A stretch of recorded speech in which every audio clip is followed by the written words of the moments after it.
What's going on, everybody? It's your boy C-Zar, and we are talking about Bitcoin. Oh, yes, we are. I'm going to be going over some longer-term aspects on tonight's video. I'm going to be going over, maybe the short-term stuff at some point, but I really would like to get into the possibilities of this bull cycle. How high can we go? How long is it going to take us to get there?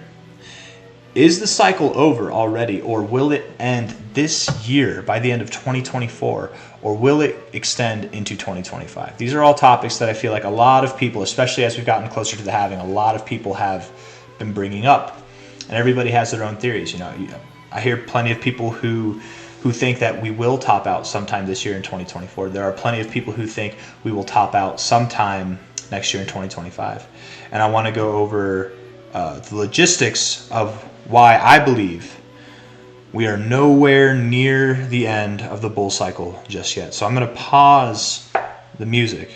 We're going to get into the logistics, and I'm going to try to make this as smooth as possible. I can get lost sometimes. I can get distracted. I'm going to try to stay focused, okay?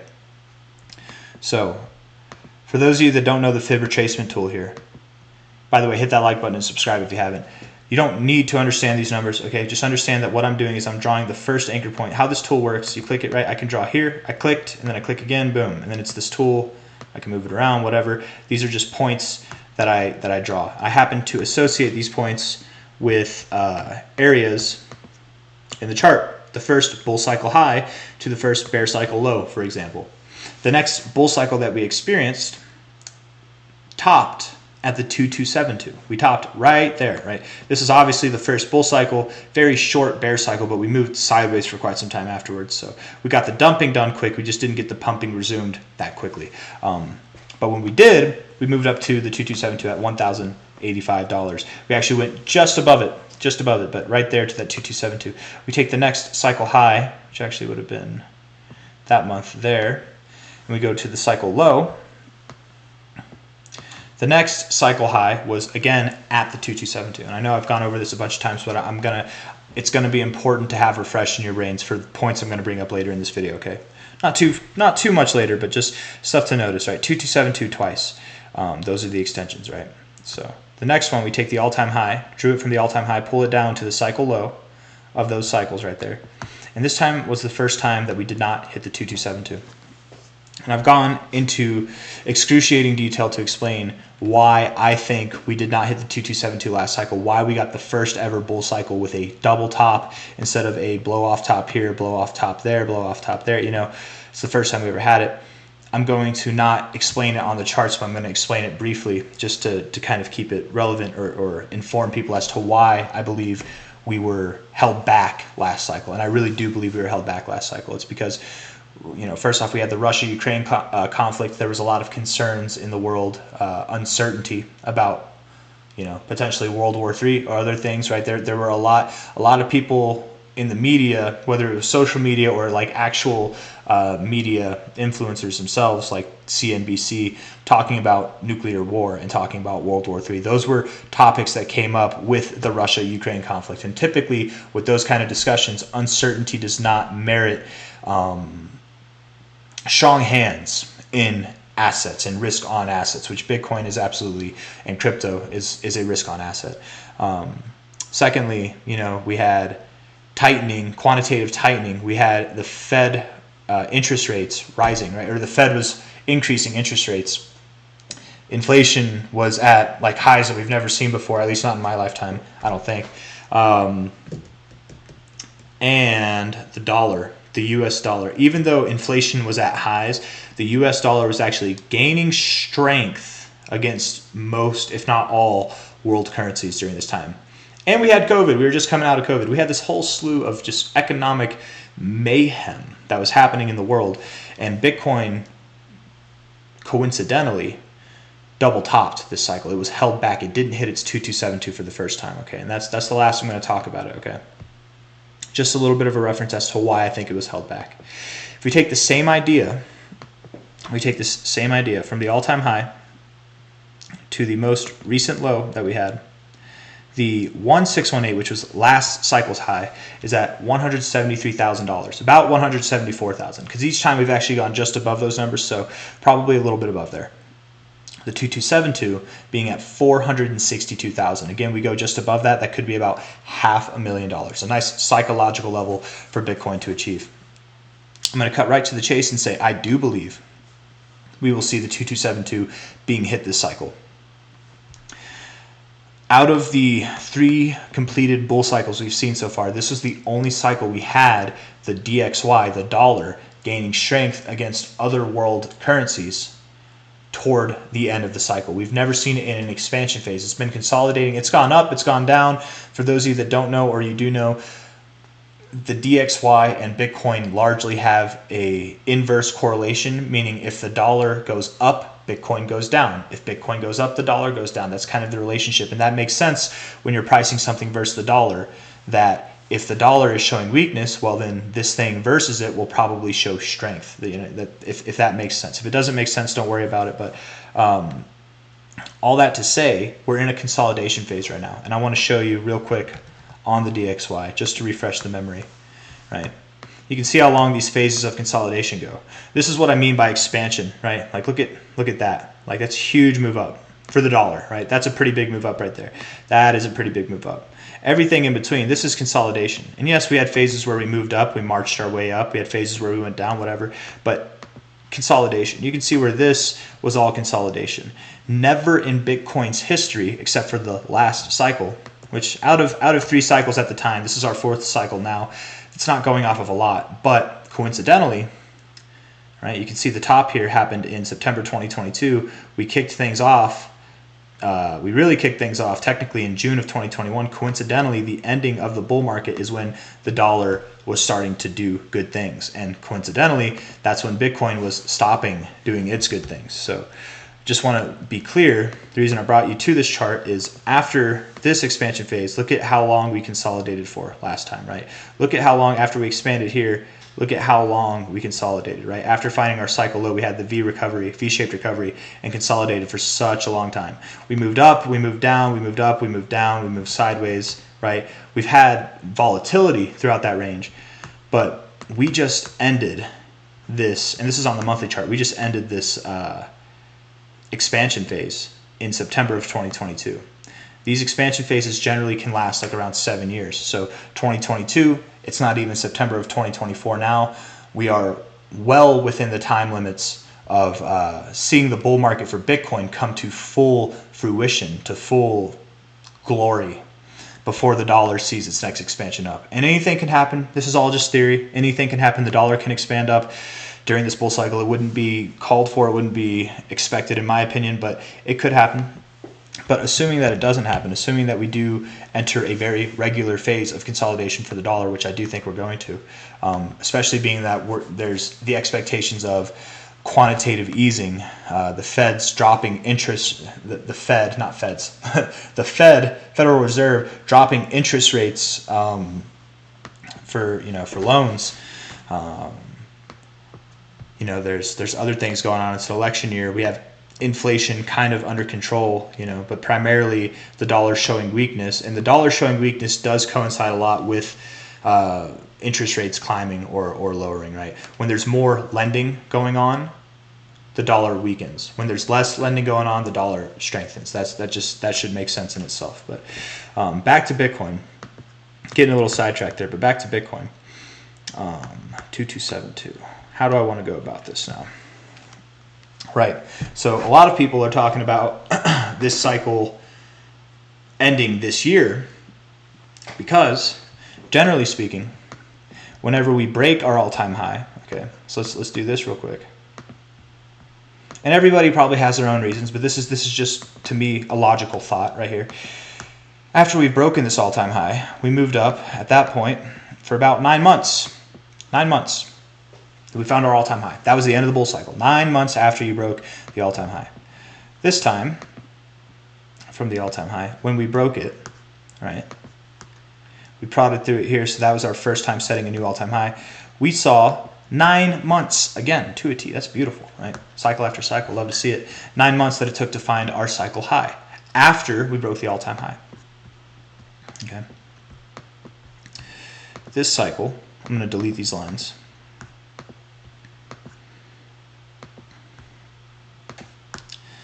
When we broke above it, was it here? We technically broke above it this month, but we'll count it, I guess. We found our cycle highs 12 months, but really we were stagnant for like 5 months, right? So we might not have found our technical high, but we were stagnant. The end of the bull, it's debatable that the bull cycle could have ended here. We were in a crab market, but I'm very technical. I would say that the bull market ends at the all-time high. But whatever you want to say, that could have been 5 months to potentially 12 months, right? With that same kind of idea in mind, we broke above our all-time high last month, was it? Yeah. Last month, if we were to take 9 months out, that would put us in December of this year. And Bitcoin, what a lot of people hop on, and I'm not sure why everybody draws the idea, the conclusion that this cycle is going to end this year. I think this could be one of them, taking into consideration where we are, because I hear a lot of people, the reason why I really consider measuring it this way from when we broke the all-time highs to where the all-time highs inevitably were, last cycle being 12 months instead of 9 months. Just keep that in the back of your mind. We'll come back to that in a second, but technically this first top was 5 months and the other 2 cycles were 9 months. The reason why I think people are saying that this cycle is going to be within this year could be because of that, because again, a lot of people refer to us being ahead of schedule, that this cycle is moving faster than other cycles that we've seen. That's what people are saying. We're moving faster now than we've seen in other cycles. Okay. And that's a good point. It's a very good point, because we are above the all-time highs. We'd never broken above the all-time highs before the Bitcoin halving. So I can see where those conclusions are being drawn. But I would challenge that with saying that this high for Bitcoin was the easiest high to overcome. It was the highest high in market cap valuation to overcome. So in that sense, it's difficult, sure. But being that this was the weakest bull cycle we saw, and as time goes on, gradually we will get weaker bull cycles. Of course, it's inevitable, right? But being that was the weakest and potentially even withheld because of all the negative things that were going on in the world around here and even before then, right? The very delicate kind of state of the world economy that we had, and we kind of even people who I think work for a living understand that we went through a recessionary phase in 2021 till about 2023. We really did. People who maybe don't work for a living, they're very detached. They don't think that we went through a recession, but I think most of us understand, at least here in the United States, we absolutely had a recession. We had a phase. If you don't want to call it that, they literally had to change the definitions. When I say they, I mean Biden changed the definitions for what we deem a recession as a recession. When they do that, it's like, we're in a recession. We just don't want to call it a recession. We don't want any smears on our lineage or on our legacy. Enough of that though, man. What am I trying to say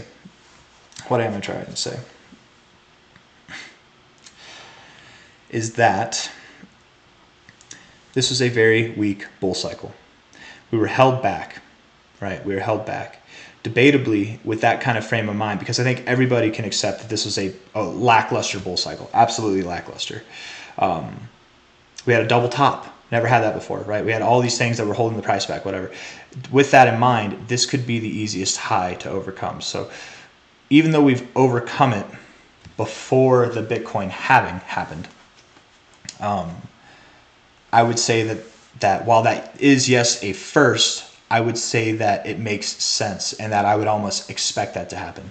Because saying that we're moving faster now than we did last cycle, I think is just not true. I don't think that's true at all. If we take this, can I use this trend line? No, maybe, where is it? Info line here. You know, we take this here and just this move here or actually let's go to the halving maybe.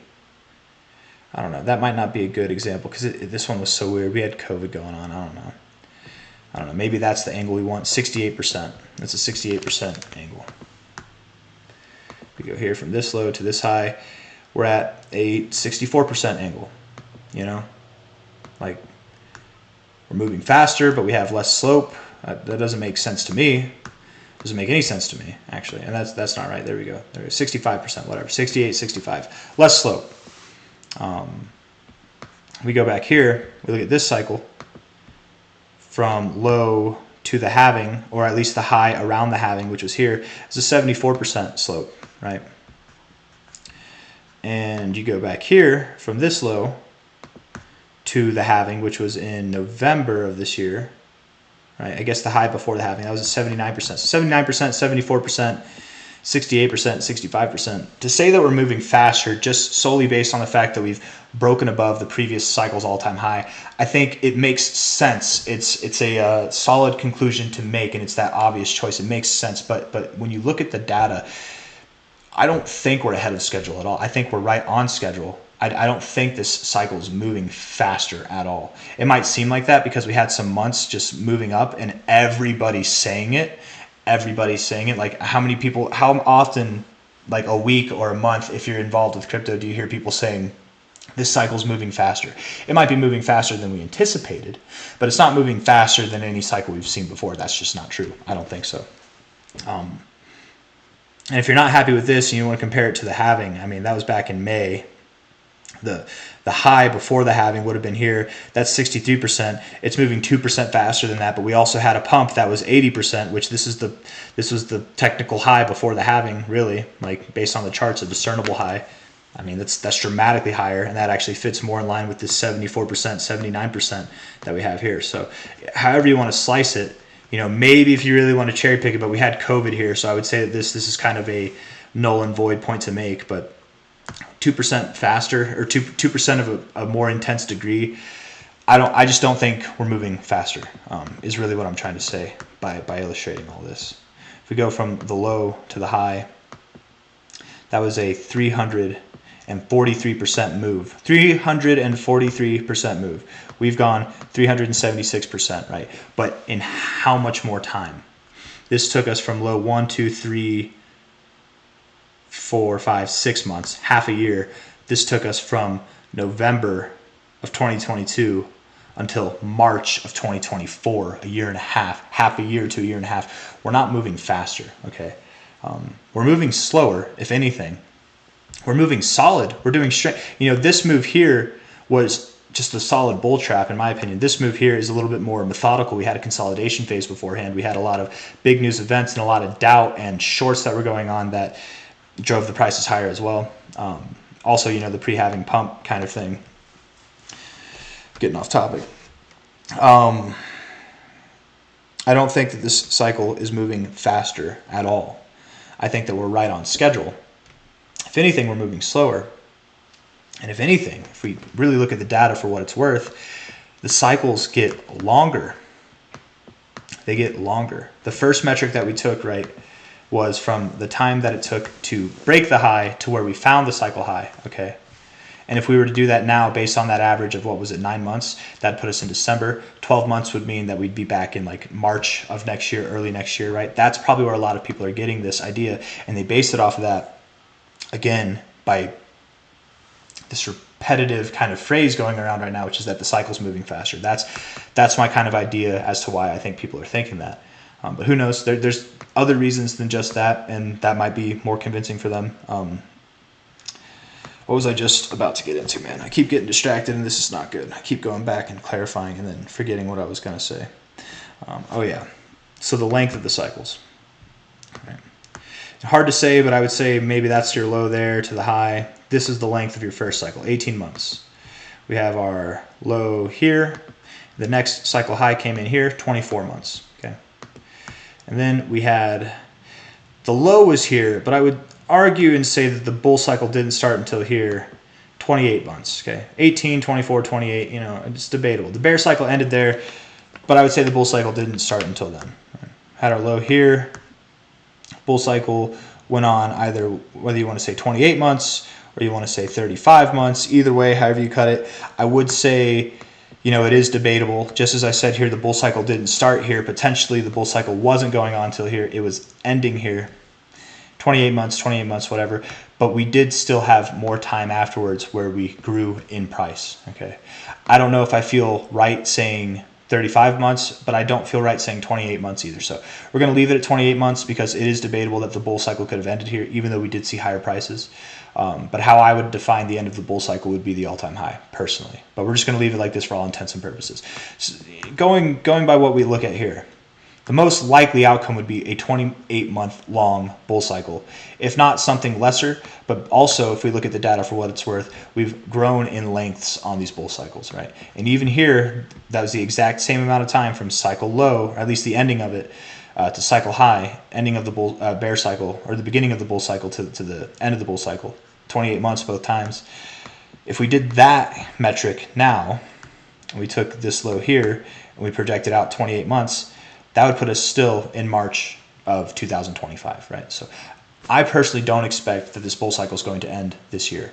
And I also don't expect that it's going to end in 2025. I do think that we're going to see a longer cycle than 28 months, just as we should have last cycle, but we were held back. It was a bit of a weird cycle. This phase on the charts, it is consolidation, but I think this phase should have been here. If it was growing, if we didn't have all these other economic issues or world issues going on, providing uncertainty and scarcity, or fear, I should say, not scarcity, fear. Scarcity is a good thing, but fear is not a good thing in the markets. It can be, but not at the highs. It can be. I don't know. I'm gonna stop getting caught up on that. If we had to move up instead, well, this would have been 35 months. So all I'm trying to say is we could see a cycle this time around that is 35 months long. That would put us in October of 2025. If this were to be the true end of this cycle, perhaps we see something that's even longer than that. If the 28 months is the true end of that cycle, well, maybe we go in this kind of fashion. 18 to 24, that's 6 months. 24 to 28, that's 4 months. So maybe a 4 to 6 month window longer than 28. So 28, 4 months would be 32, which would put us in July of 2025. 2 more months from there would put us in September of 2025. I personally think we're going to top off in October. That is my personal opinion. And I've done other videos as to why I believe that, but for all intents and purposes of this video, I think it stands to reason that the bull cycle will not end until the second half, at least the second half of 2025. There are a couple of things pointing to March of 2025, and that absolutely is possible. Nobody knows, and everything that I've said right now to draw conclusions that make sense to me could be wrong, right? Maybe we top off in 2026. Maybe it is sometime later this year. But personally speaking, I think the fact that we are above all-time highs does not mean to me that we are seeing a faster cycle. We are seeing something that we've never seen before, being above the all-time high before the previous halving. But I would counter that again. As significant as that is, I would counter that with a level of insignificance by saying we should be at these prices by now. We should maybe even be a little bit higher than we are right now, right? The minimum target, going back to what I was saying earlier, in my opinion, would be $178,000, right? From cycle high to the relative low that we had. The 1618 was the minimum extension that we've ever seen, okay? Ever seen. 173, 174,000 would potentially be our minimum target. After that, I think 260 makes sense. 460 also makes sense, or probably just above that. And that will take time. Now, for those of you who are like, that's so high, man, you're thinking that the cycle could end as early as March of next year, potentially all the way out in October, or sometime in July. That was another one, right? Oh, that was October of 2026. I was like, that was a big gap there. That'd give me a lot of time to mess around in July, any of those levels or somewhere in between. If we were to go up here in this area by any of those dates, you know what that would mean for the price? It'd have to do this. Okay. It would have to do that. It'd have to do that. Let's see how possible or impossible that is, right?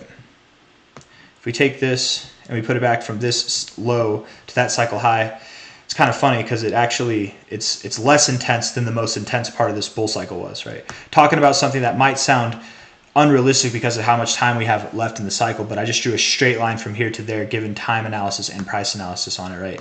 And if we compare that to the last relative low of this bull cycle here, we actually had a more intense growth than that. Well, that was just that cycle. Let's go back again. Let's do the cycle before then.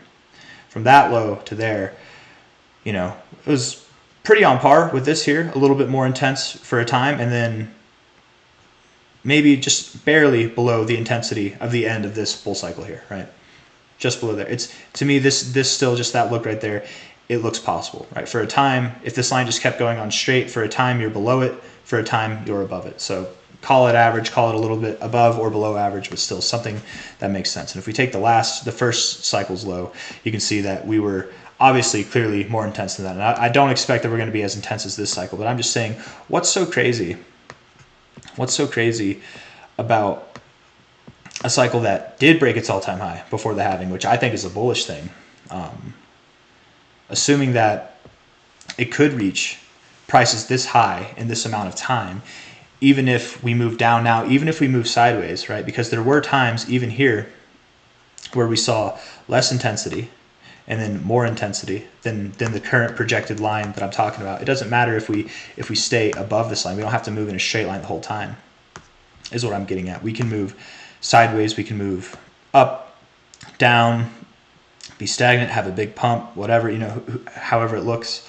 But I'm just trying to say, I think that we can and inevitably will see prices that are worth multiple hundreds of thousands of dollars by the end of the cycle. And I do think that the end of the cycle, going off of the time analysis that I was doing, which time analysis is not necessarily my strongest suit, but I think how I did it, it makes sense to me. I hope it makes sense to you.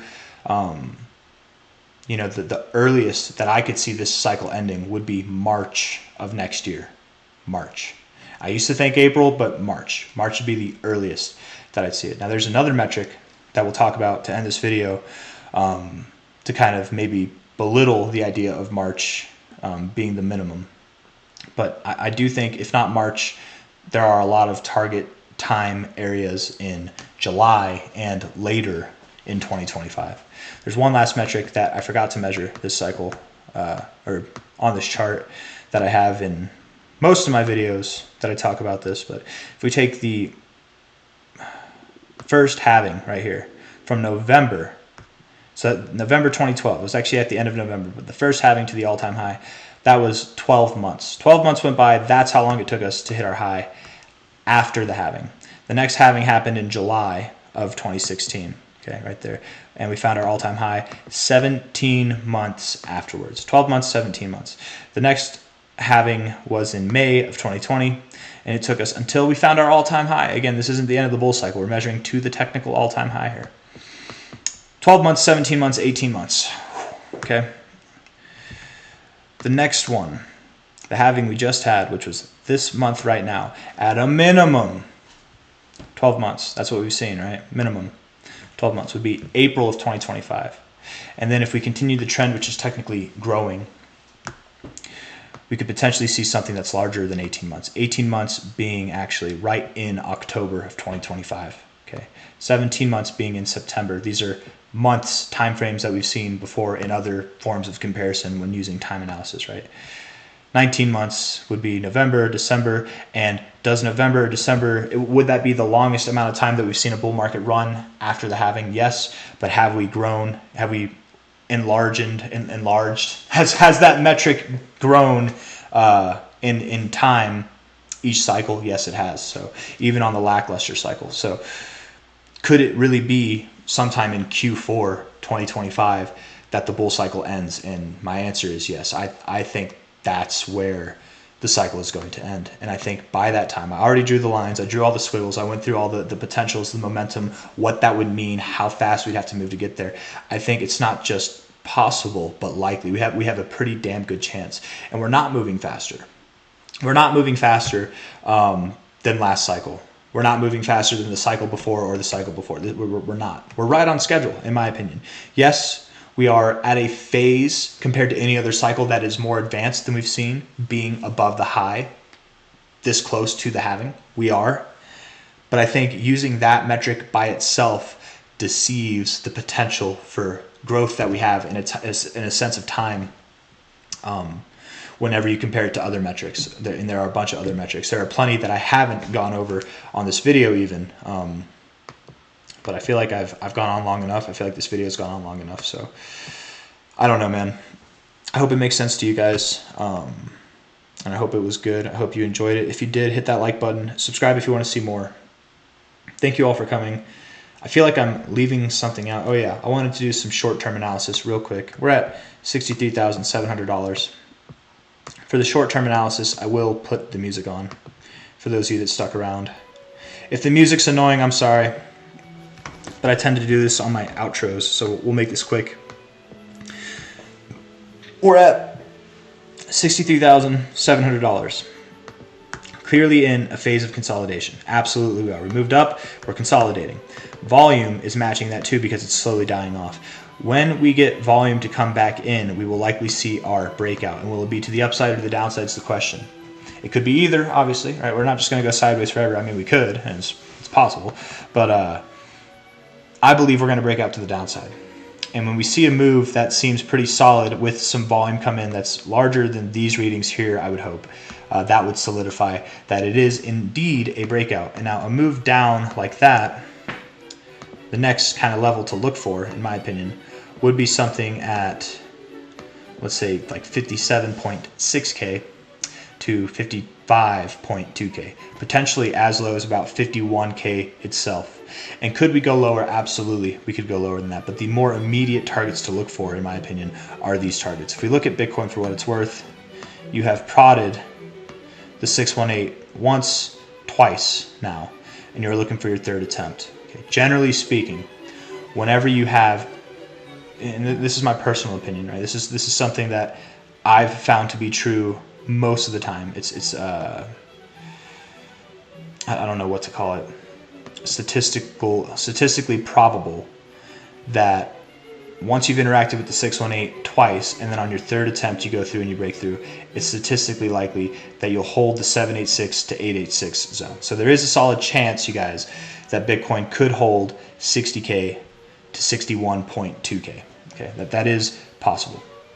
But if technically 60,480, if that breaks, not if we wick through it, but if it breaks that 886 level, which is also kind of the last like standing pillar of hope before you see extensions. If that level breaks, $60,480, if that level breaks, $57,600 is the minimum target, and it becomes likely, not possible. Right now it's possible. It has a chance of going there, and I think it will see that. If I had to put my money on the line, if I think we're going to break out to the upside or the downside, I think we're going to break out to the downside.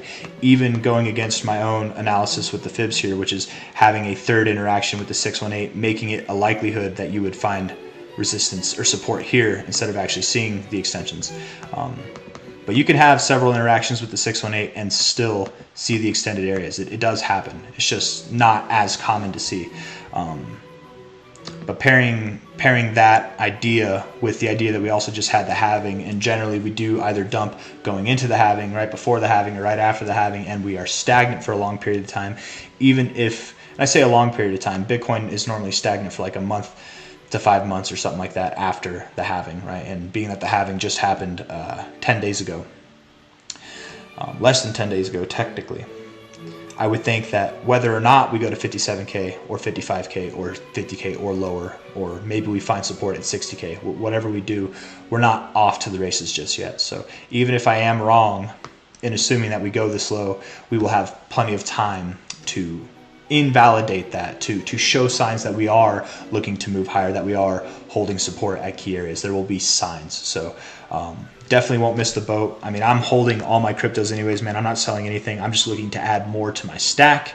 Not for BTC specifically, but this is a nice BTC. As you guys know, is kind of a nice like index to the rest of the markets, right? What BTC does, the markets tend to follow. If BTC is consolidating, that's normally a good thing for altcoins. If it's moving down, that's bad. If it's moving up, that's good for everybody, right? It's always good. But consolidation is normally a good thing. And that's why I feel like in this amount of time, a lot of altcoins, a lot of meme coins have been running. So, but anyways, that's just my thoughts on Bitcoin. If we look at the daily, the RSI also looks pretty damn bad. It looks like you want to interact with that oversold zone, you're going to go lower. If you go lower than here, if you break that $60,400 zone, $480, you break that on a daily basis, the odds of you seeing 57K go up tremendously, like 70 to 80%, or maybe even higher than that. I try to be conservative, but so just keep that in mind. $60,480 is the area to watch. I do believe we're going to break that, and that could happen over the next week to 2 weeks. I don't know. We'll see. But I do expect that we could find our low sometime this month of May. I do expect that we could. If we don't find our low in May, it would be early June, but I really do think it's probably going to be the middle of May to late May that we find the low for BTC. Now, that doesn't mean that we're going to move up immediately. We're probably going to consolidate again, right? We consolidate for like a month to 5 months afterwards, but anything can happen. We'll see. Time will tell. That's all I got for you guys. If you like the video, hit that like button. Subscribe if you want to see more. Thank you for coming. I'll see you on the next one. Take care. Bye-bye.